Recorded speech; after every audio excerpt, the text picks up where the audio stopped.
Thank you for listening to The Luminous Mind. Remember to subscribe to our free podcast so you won't miss any of our illuminating content. Here is episode 184. I guess my parting advice for people that are considering a non-traditional schooling path for their kids is just don't be afraid, but just do what's best for your family and don't worry about other people's opinions.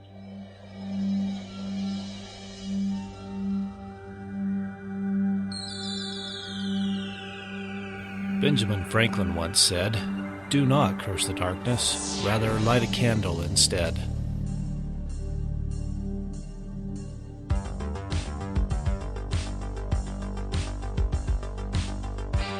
If you're ready to set your mind on fire, then prepare yourself for the Luminous Mind with your host, Rebecca Bowman.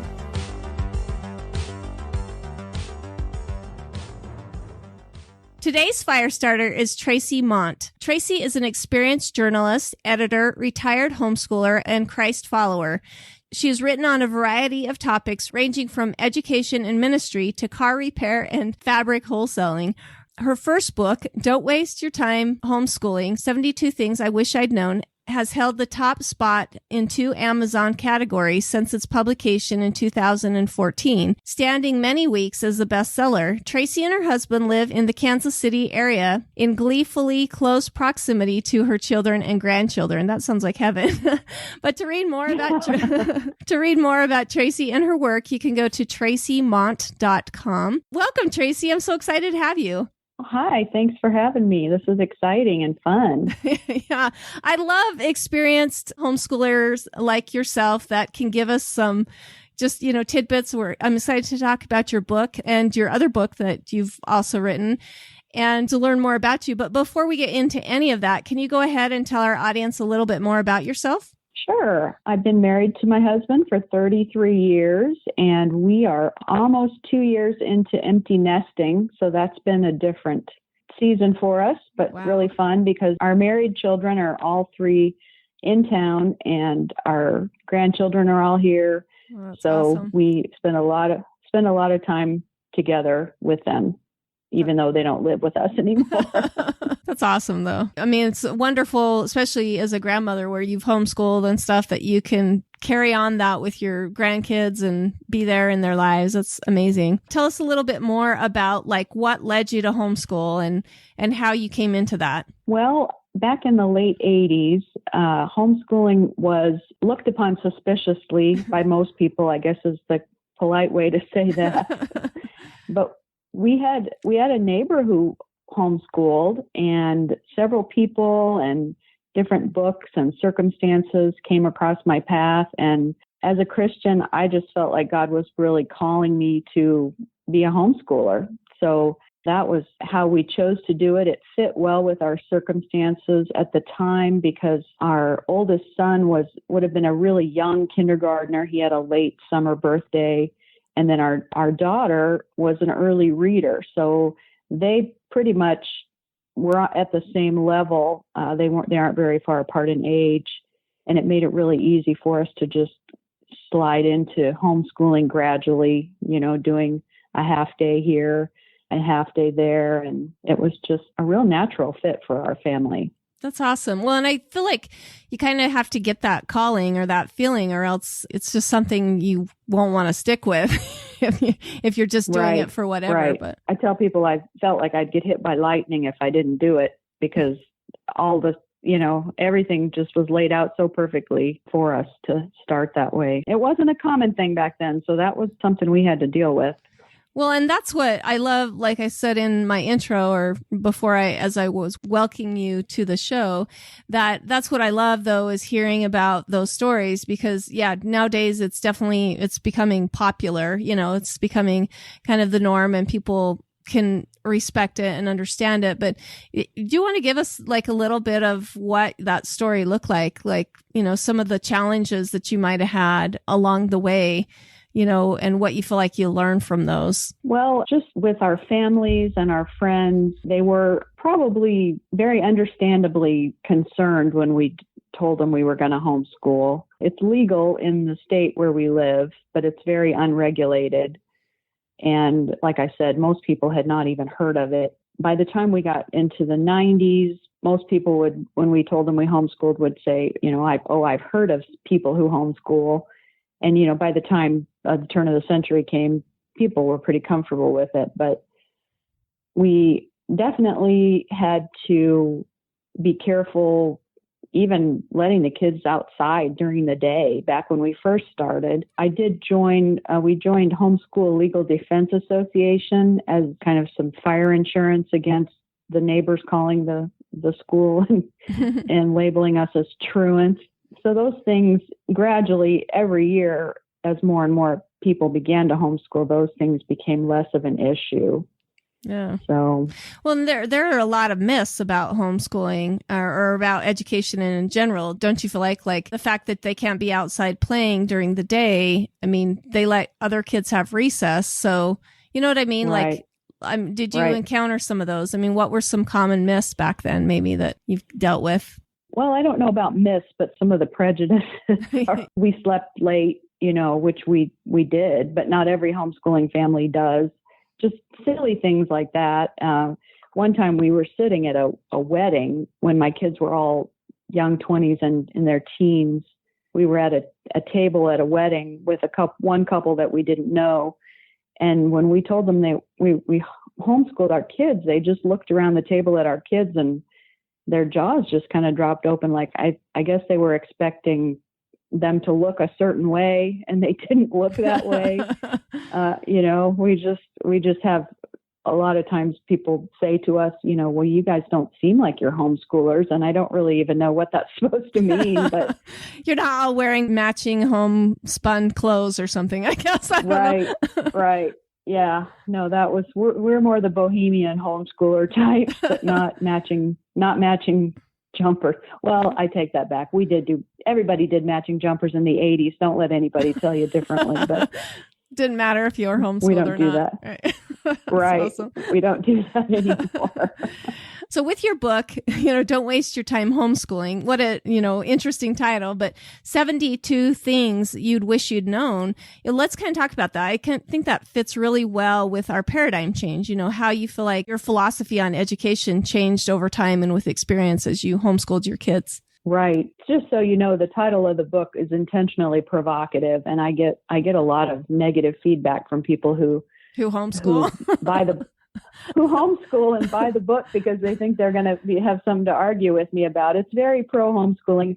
I didn't leave the preposition out accidentally. I understand that it's a provocative title, but it's been really fun to get that feedback. It started out being a book about just a sunny. My original vision was a sunny, here's how to have a really good homeschooling experience sort of book. And I started writing, and I thought, we've had lots of really bad parts to deal with, so lots of struggles too. So I address the good and the bad, I guess, in the book. And it's not at all intended to be an end resource. It's just some encouragement and some ideas for people who might be considering homeschooling or people who are in the middle of it. That's all I was just trying to dump all 20 years of experience into a little easy to read book, because most homeschooling parents don't have time to sit down and read, the 300-page treatise on it when they're in the middle of things. So that was my purpose, and it's been really fun to see it go all around the world. That's cool. Via the wonder of Amazon. Well, tell us, and how do you feel like, when you first began to what you know now, how has your thought process changed on that? Well, when I first began homeschooling, and I talk about this in my book a little bit, once I made the decision, I was very prideful about it. Like, I'm doing the best. I'm doing the best thing, and all this sacrifice is the best way to do things for everybody. And really, I learned over the course of, the next couple decades that was a really bad attitude to have. Everybody has their own circumstances and their own temperaments and their own children's personalities to deal with. And I guess I realized when people would criticize me that, with that attitude of I'm doing the best thing ever because I'm homeschooling, I was also criticizing them. And when I realized that kind of changed my attitude about the homeschooling. So I guess what I've learned is just that we need to have grace to see that each situation is different. I still really do believe, and I was privileged in the 80s when John Taylor Gatto made his first circuit of speaking after he wrote Dumbing Us Down. I was really privileged to be able to hear him speak. And that made a huge impact on me. Just his message that traditional schools are not designed to really create and nurture great accomplishments. His influence, and I had really kind of forgotten about that message until recently when I had to read up on his books again for another piece I was writing. It's just still really rings true that the whole system is so artificial and, has served its purpose really. Even my mother, who is not that old, my children think she is, but she was schooled in a one-room schoolhouse up until high school. So it's not a homeschooling and versus traditional schooling. It just hasn't been that long, since the way most people do school. We talk about it like going to school 8 hours a day is the way it was when Adam and Eve were created. And oh yeah, it really hasn't been that long. There's so many things about what you were just saying that I just think are just, that I want to talk a little bit more about. One is, at the very beginning, we talked about how, you need to get that calling, like you felt like God had called you. And that's really, I think, really important. I see a lot of people now that are homeschooling almost because it's a faddish thing. But I agree with the fact that, you have to have that feeling that this is something that would be right for your family or something that would be good for your family. At least research what your options are, to really understand it. And then the other thing that I love that you were talking about is the attitude of this is the best. I love how real you're being with your book. And also what you're talking about is that it's the best option that we know as parents, it's what we feel called to do and stuff, but it's not Pollyannish at all. There's hard parts about it, that there's things that you're going to struggle with that maybe, I was telling a bunch of young moms who came to see me yesterday, I can't tell you what your kids are going to turn out like down the road, but you tell me why you're doing this, for one, what's your why behind it. And then, let me tell you my experience, and then but your experience may be totally different than that. It's not all going to be the same. And you can't just say, oh yeah, because you're homeschooled. I mean, all the test scores are showing us that homeschooled kids they're doing amazing things and stuff, but. Right. And then I love, right. The other part that I loved about it, and this is what I was telling him too, is that, you'll feel weird, like you feel like the weird one, but really like you said, our education system as it is today isn't anything. I mean, it's very new. I mean, everyone homeschooled a long time ago. And then, like you said, it turned into like a one-room schoolhouse. And then, it's slowly expanded to other things. I mean, to the giant monopoly that it is now. But it's not a weird thing. Give me your thoughts on some of those things that I said. Yeah, right. It's not the weird thing anymore. And especially with the wonderful internet. I mean, I am so old that I was homeschooling before the internet, and I know that's hard to even fathom. But when we wanted to see that we weren't the only ones in the world like us, we had to go meet with a group, go on a field trip or go have a Valentine's party. Yeah. Right. Go to conferences. Right.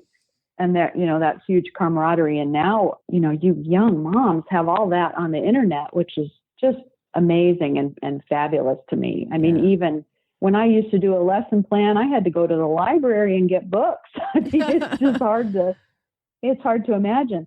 But the lifeline was the other moms and the other kids. My kids could play with these kids and hang out with these kids and know they weren't the only ones, that had to be with mom all day. Yeah. And make those special friendships. And they've all had friendships endure from those days because they just really, could see that they weren't the only ones doing life in a little bit different way than everybody else. To kind of go along with that too, I mean, with what your kids feel, it does help to know, I feel like they get along with homeschooling kids so well, and maybe they seem weird, when some people talk about how weird homeschoolers are, is because they can't relate to the same they're not in the same situations or don't have the same experiences as some of the public school kids. And so, do you know what I mean? Like they just seem they're different because they haven't been in that experience. But I mean, you would be normally, if you haven't had the same experiences as some kids, but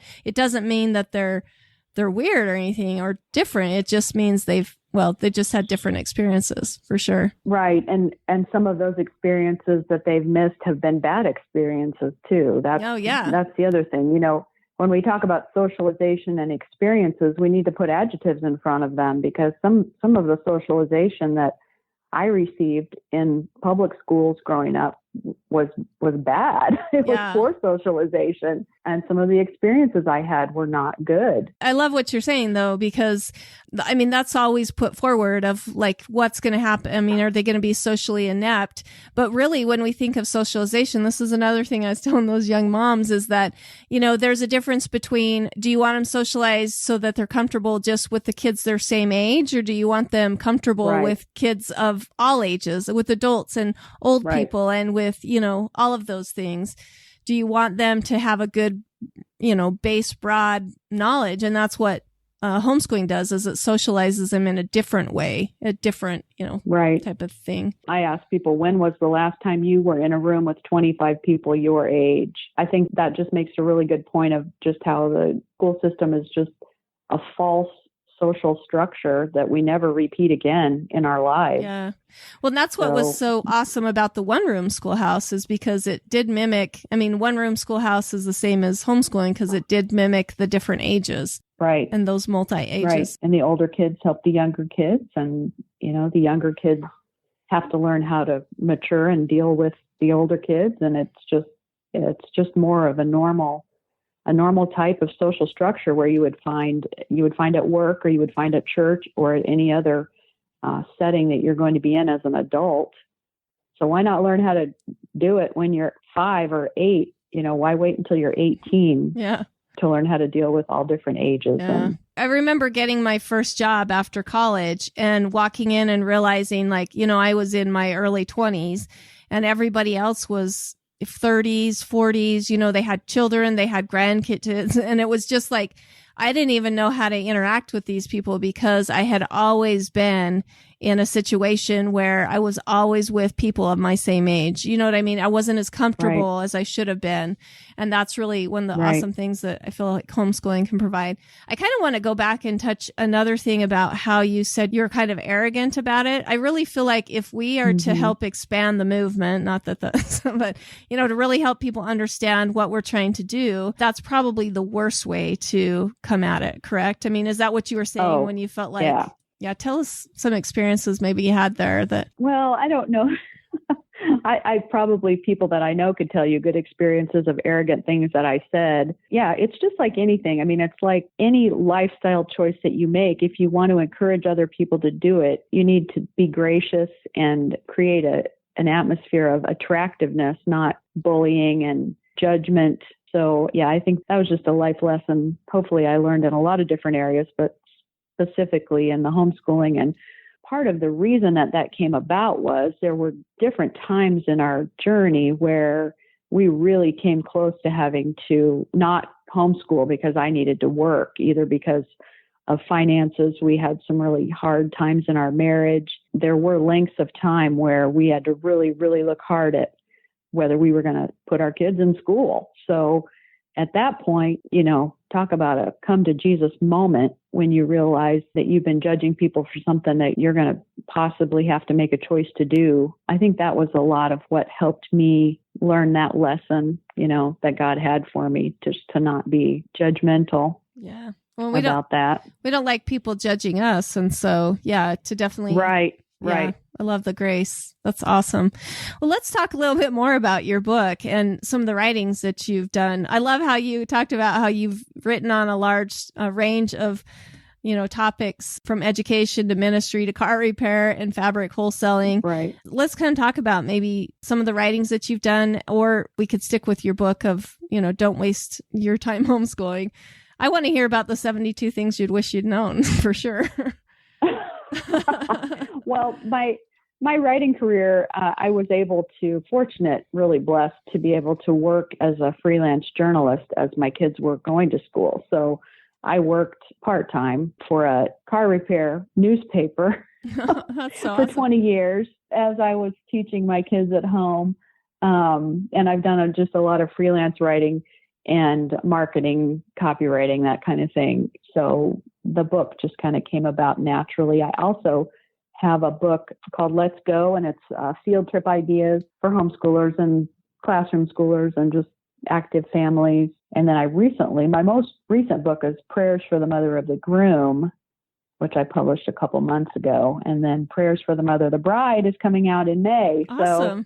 Well, and give us a little snippet of what each one of those books are about. The field trip one's probably, explains itself. Right. It doesn't have specific, like, I live in Kansas City, so it doesn't have specific Kansas City locations to go to, but it has suggestions, things you might not think about, like the water treatment plant. We did a field trip to the water treatment plant one time, which the sewage, where the sewage goes, and wow, that was really a cool field trip. Pretty smelly, but pretty cool. Just different ideas for field trips for people who might not live in a metropolitan area where they have museums and things like that to do, and different tips. Before we go on, let's listen to this message. Student loan debt is in a collective $1.4 trillion, with 25% of graduates still struggling to find meaningful employment. Instead of being a statistic, live life by your own terms and join the intellectually stimulating collaborative community of Praxis. While getting a paid apprenticeship with the dynamic growing company, Praxis participants receive intensive professional development that they describe as freedom, empowerment, creativity, progress, achievement, inspiring and challenging, that leads directly to a full-time job. To learn more about how you can ignite your future with this fire-starting collaborative community of Praxis, go to discoverpraxis.com/mind and view exclusive information for Luminous Mind listeners.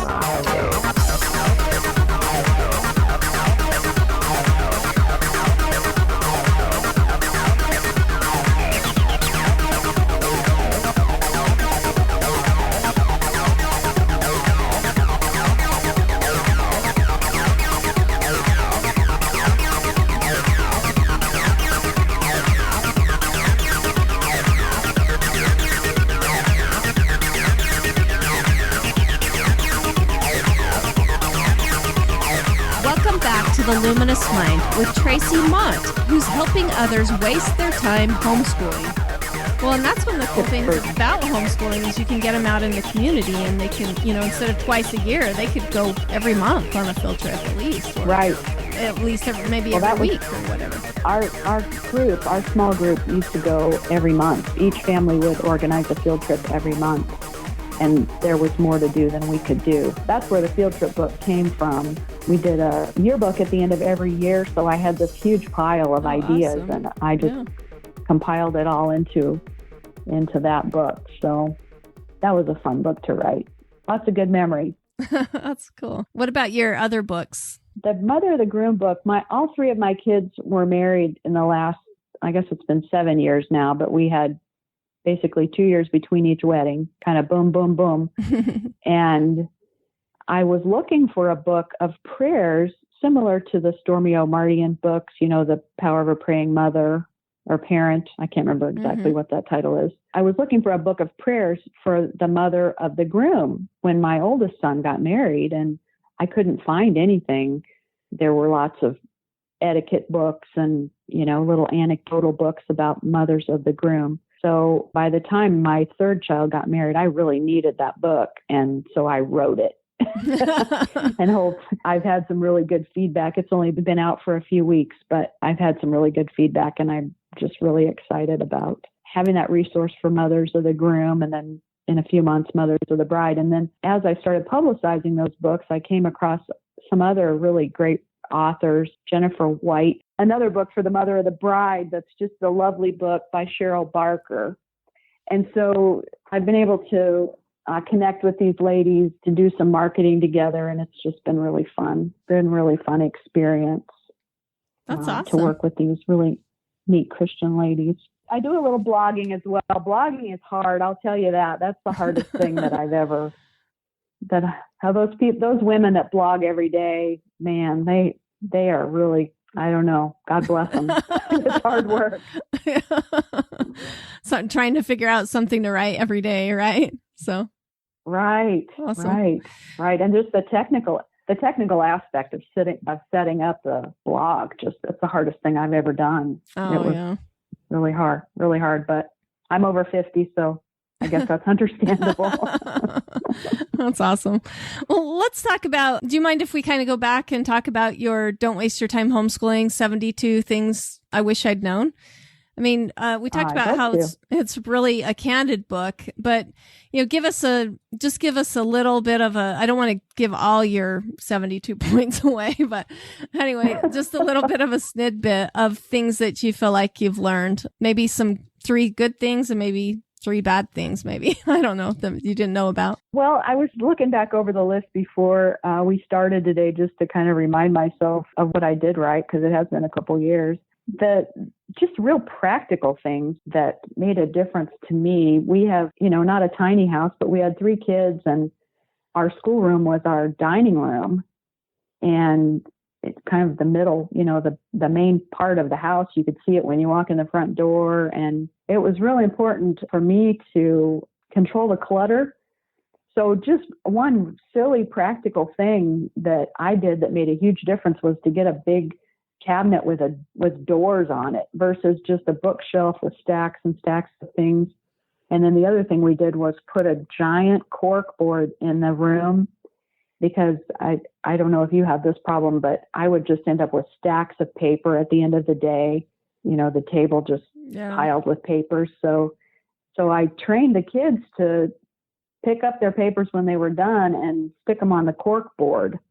And that got them up off the table and out of the way. So those are just a couple of the silly little things that we did. I also talk about getting involved with older people, and that's really always been a soft spot in my heart. My minor in college was gerontology, and I just love sitting and talking to older people. And now that I'm getting to be an older person, I guess the older people are getting younger and younger, but we volunteered once a week when the kids were young. I mean, I look back now and I can't imagine how I thought I had time to do it, but they were like 3 and 8 and 12 or something like that.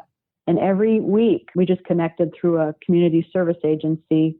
Every week we went to a woman's house and she couldn't get out. She was homebound, and we would sit and talk to her and take her grocery list and go buy her groceries, and then come back and unload all her groceries and talk to her some more. And that was just really probably the best time that I spent with my kids, just teaching them how to interact with somebody that age. They learned so many things from her. They learned how to serve others. We didn't get paid for that, and it was exhausting, but it was really probably one of the best things I think that we did as far as being out of the house. And then we also I have this wonderful friend named Diane, who's not with us anymore, but she adopted us. She was a little bit older than me, and her family wasn't in town. And she taught us how to make sugar cookies, and she would load up a basket full of things. Like we were doing an ocean unit one time, and she loaded a basket up full of seashells and different types of sand and, coloring books for the little one, and came over, and she would do unit studies with us. And that's so neat. I just think it made such a huge difference in our life to have that. I mean, our grandmas were out of town as well. So she was just the one that was here. We would see her at church, and if we couldn't get to our grandma's for holidays, we would go to her house and have Christmas with her family. And it was just such a blessing. And so I would just encourage you to connect with somebody like that. And if if you're like me and you're an empty nest homeschooler, maybe it's time for you to haul seashells over to somebody's house and help a young mom with her day-to-day schooling. I love that, because my sister and I talk about that a lot, that, sometimes to have an older mom around, especially when you're young and you're, you feel like, wow, is this ever going to end? And then there's so many skills too that I feel like we've lost, of how to make home cooked meals and how to knit or how to crochet something or how to, even sew things or fix something that, because we just are so automated that those are skills that we've lost. Right. And what a valuable thing to keep some of those skills alive and then to also enrich each other's lives, with that relationship. Right.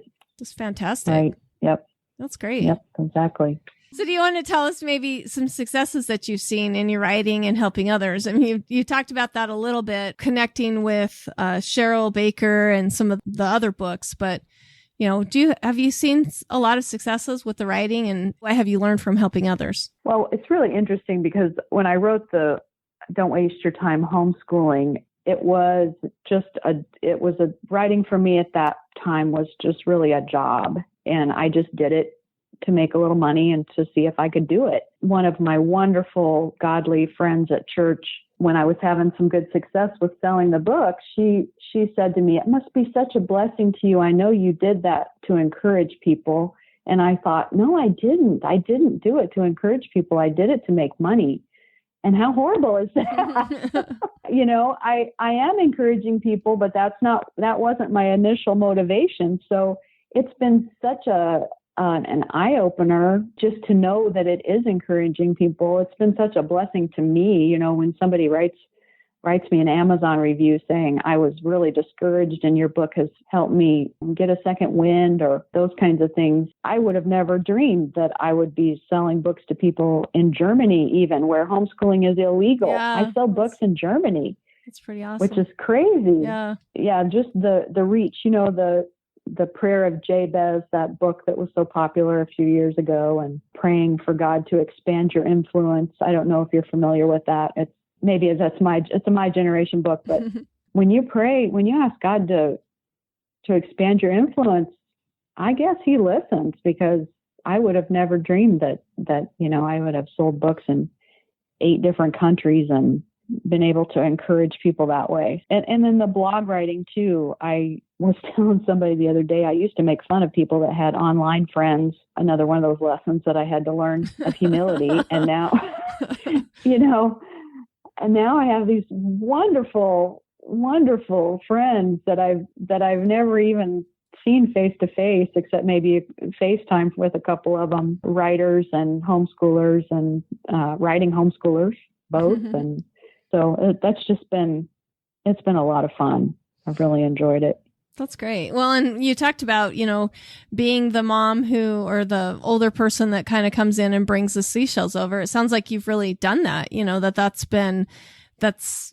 expanding your reach too. And I think too, even if you're not writing a book, just your influence around people, we're kind of talking about trying to how to sell the movement is more like how right. you interact with other people, and the way that we can bless anybody around us is just to have an right. open heart and just a listening ear type of thing. So. Mm-hmm. Awesome. Definitely. Well, tell us what do you think your future looks like? What are some maybe long-term goals that you have for yourself? I mean, we've talked about your upcoming book, and then tell us maybe the legacy that you hope to leave, how those two kind of work together. My long-term goals, my short-term goals are kind of the same. I've said out loud that I would like to publish a book a year. I don't know how long I'll be able to do that, but it takes a lot of work to write it, and as a self-publisher, then I do all the marketing and formatting and everything else on top of that. So professionally, that's what I would like to do, write and edit it. I also edit books, which I really love that probably more than anything. I love taking other people's work and just helping them maybe figure out what their audience should be, or focus different things. I mean, everything all the way from the big picture down to the little bitty typos. I love helping other people with their writing through my editing. My main goal, I guess, is probably just to be an awesome grandma.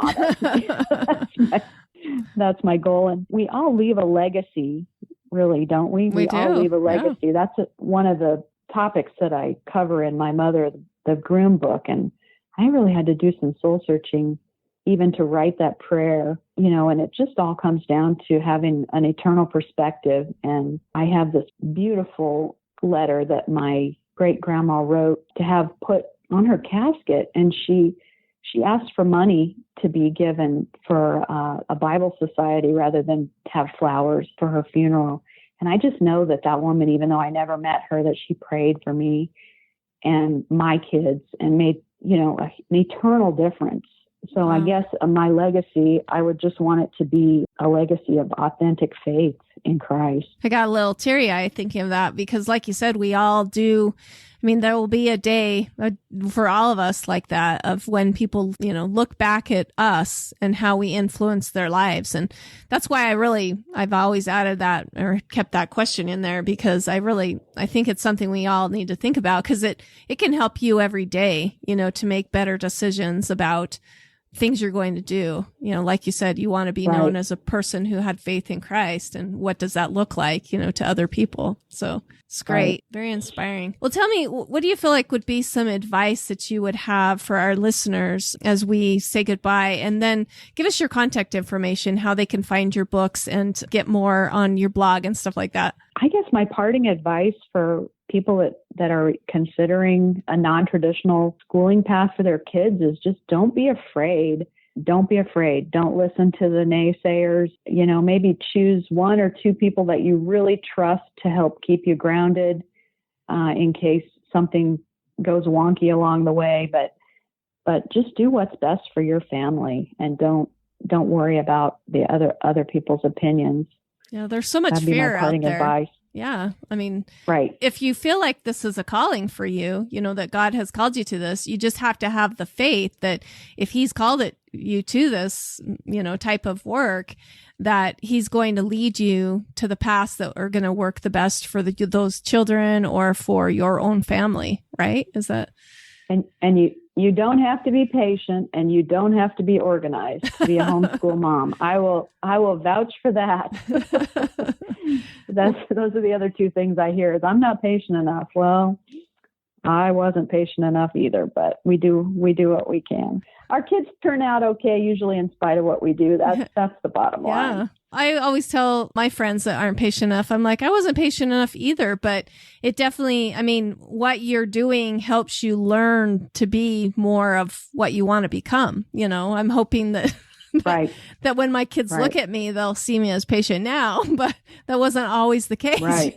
Mm-hmm. Great. The best way to find me is just through my website. It's tracimatt.com, TraciMatt.com. And all my social media links are there. My email's there. So I would love to talk to anyone who has questions about homeschooling. That's awesome.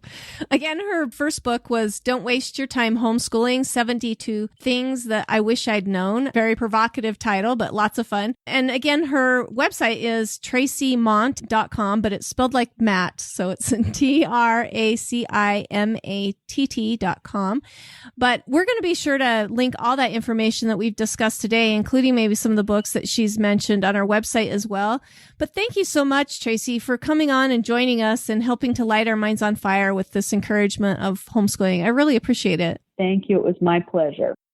Thank you for listening to The Luminous Mind. To learn more about Traci Matt, go to our show notes at theluminousmind.net. Be sure to become a subscriber to our free email list. Then check out the Services tab to see how we can continue to assist you, our fire starters. Also, to help us continue production of illuminating content, go to the Sponsor tab at theluminousmind.net for more information on sponsorship and affiliate programs. Like us on Facebook, follow us on Twitter, Google+, Pinterest, and now Instagram.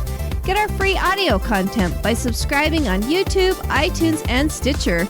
To help us grow, consider these easy ways. Tell your friends about us. Leave us a review. Share our content. Tell us how we can help you so together we can continue to light minds on fire and change the paradigm of education.